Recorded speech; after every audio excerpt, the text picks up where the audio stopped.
બનાસકાંઠાના વડુ મથક પાલનપુરના મુખ્ય પ્રવેશદ્વાર ગણાતા એરોમા સર્કલ પર ટ્રાફિકની સમસ્યા નિવારવા માટે વહીવટીતંત્ર દ્વારા કવાયત હાથ ધરવામાં આવી। માર્ગ અને મકાન વિભાગ દ્વારા એરોમા સર્કલનું નાનું બનાવી અને બીજી તરફ રસ્તા પહોળા કરવાની કામગીરી હાથ ધરવામાં આવી છે, જેમાં વીજ પુરવઠો બંધ રાખી વીજ કંપનીના અડચણરૂપ પોલ અને વાયરો હટાવી રસ્તો પહોળો કરવાની કામગીરી હાથ ધરવામાં આવી। राज्य सरकार द्वारा 6 करोड़ जेटली मातबर रकमનું स्पेशल पैकेज बनावी और एमा सर्कलनी ट्राफिक समयसर निवारवा माटेना प्रयासों हाथ धरवामां આવ્યા। पालनपुर एरोमा सर्कल गुजरातभर में आम तो कहूँ तो ट्राफिक वधारे थतुं एना माटे जाणीतुं बन्युं हतुं अने नेशनल हाईवे स्टेट हाईवे अने शहेरनो मुख्य मार्ग अहींया वच्चोवच्च भेगो थवाना कारणे तमाम प्रकारनुं ट्राफिक अहीं थतुं हतुं।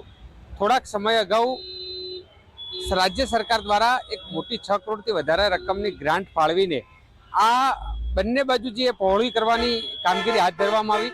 एना लीधे हूँ चोक्कस मानु छुं के पालनपुर शहेरने अने बीजा जे मोटा वाहनो छे एने खूब बधी राहत मळवानी छे। पालनपुरनी अंदर बहु बधा समयथी आ भीड़ना कारणे बहु बधाने नुकसान थतुं हतुं। धारो के राजस्थानमांथी आवता होस्पिટલમાં જે માણસો આવતા હતા એમને પણ બહુ બધી અગવડ હતી અને હવે આવું લાગે છે કે બહુ બધી સુવિધાઓ મળશે।